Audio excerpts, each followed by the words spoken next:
U.S. Federal Reserve Chair Jerome Powell is sounding the alarm on growing pressures facing the American economy, telling global central bankers gathered in Wyoming that a rate cut could be on the table next month as risks to jobs grow and inflation lingers.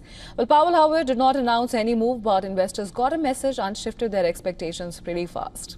At the Fed's annual Jackson Hole conference, Chair Jerome Powell struck a careful balance, hinting that annual rates could fall, possibly as early as September, if labor market risks intensify.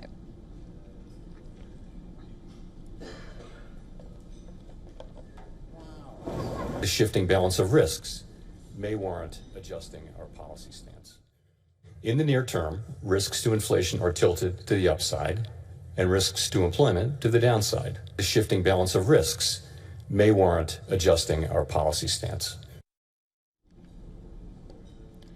Now, the job market remains tight on the surface, with unemployment at 4.2%. But hiring has plunged to an average of just 35,000 jobs per month over the past 3 months.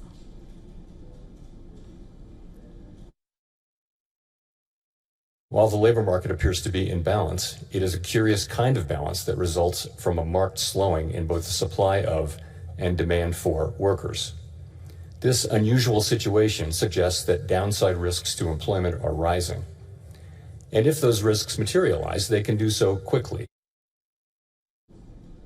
Economic growth is also slowing. U.S. GDP grew just 1.2% in the first half of 2025, barely half of last year's 2.5% pace.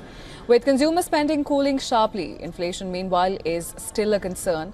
Personal consumption prices rose 2.6% year over year in July, and new tariffs are beginning to push consumer prices higher. The effects of tariffs on consumer prices are now clearly visible.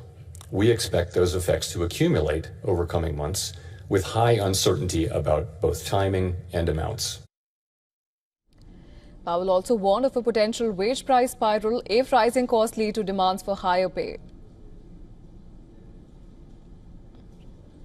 So possible, however, that the upward pressure on prices from tariffs could spur a more lasting inflation dynamic, and that is a risk to be assessed and managed.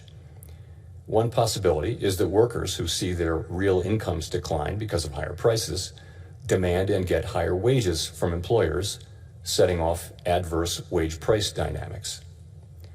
Given that the labor market is not particularly tight and faces increasing downside risks, that outcome does not seem likely. Well, markets reacted instantly. Stocks climbed, Treasury yields dropped, and the dollar weakened after Powell's remarks, with trade OW betting an 85% change of a rate cut next month. But the monetary debate is not happening in a vacuum. President Donald Trump is stepping up political pressure, calling on Powell and Fed Governor Lisa Cook to resign and demanding faster action to rate cuts. The president said that Powell was too late to cut rates, urging immediate action.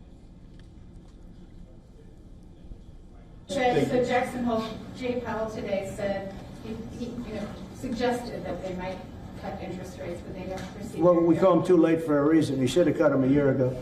He's too late. Well, the Fed's move may hinge on just 2 data points: August job report due September 5th and new inflation data this week after. For now, Wall Street thinks a cut is coming, but the Fed is not locking anything in just yet.